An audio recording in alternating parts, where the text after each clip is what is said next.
If you're still crying over someone who's already moved on, I want you to pause, take a deep breath, and listen to me.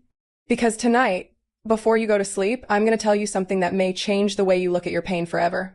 This is not just about them leaving, it's about you stepping into the version of yourself you were always meant to be.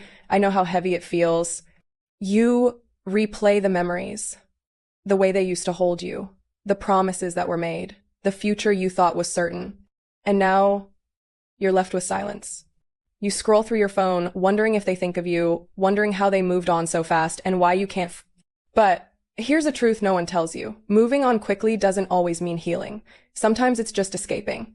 And your tears, they don't mean weakness, they mean you were brave enough to love deeply. Tonight I want you to realize your pain is proof of your capacity to love. And if you can love the wrong person this deeply, imagine what happens when you finally love yourself this deeply. Think about this. When someone walks away from you, they're simply making space in your life for something better. But here's the twist. The universe cannot fill a cup that's already overflowing with old pain. Right now, your tears are emptying that cup. Every cry, every sleepless night, every time you whisper, "Why me?" you're making room. Room for peace, room for growth, room for the love you actually deserve.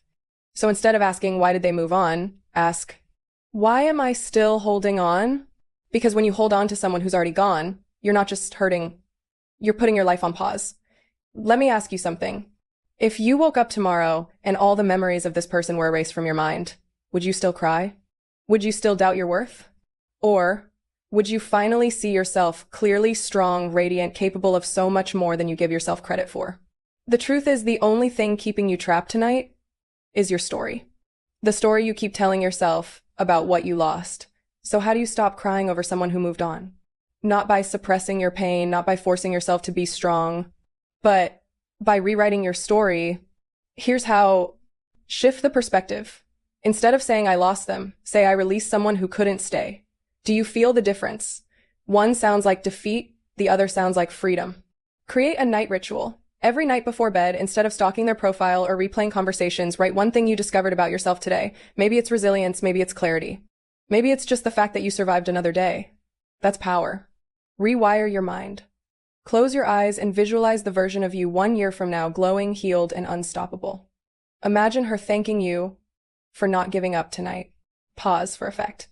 You don't need them to validate you. You need you to believe in you. Tonight, let your tears be the last ones you cry for someone who couldn't see your worth. Because the moment you stop chasing, you start attracting. And when you finally love yourself the way you wished they loved you, the right person will show up. So as you close your eyes tonight, remember this. You are not crying because they were special. You are crying because you are. If this spoke to your soul tonight, don't let it be the last time you hear words that remind you of your power. Subscribe to this channel because every video here is created to heal you, to guide you, and to remind you of who you truly are. You are not alone. You are rising, and your story is only just beginning.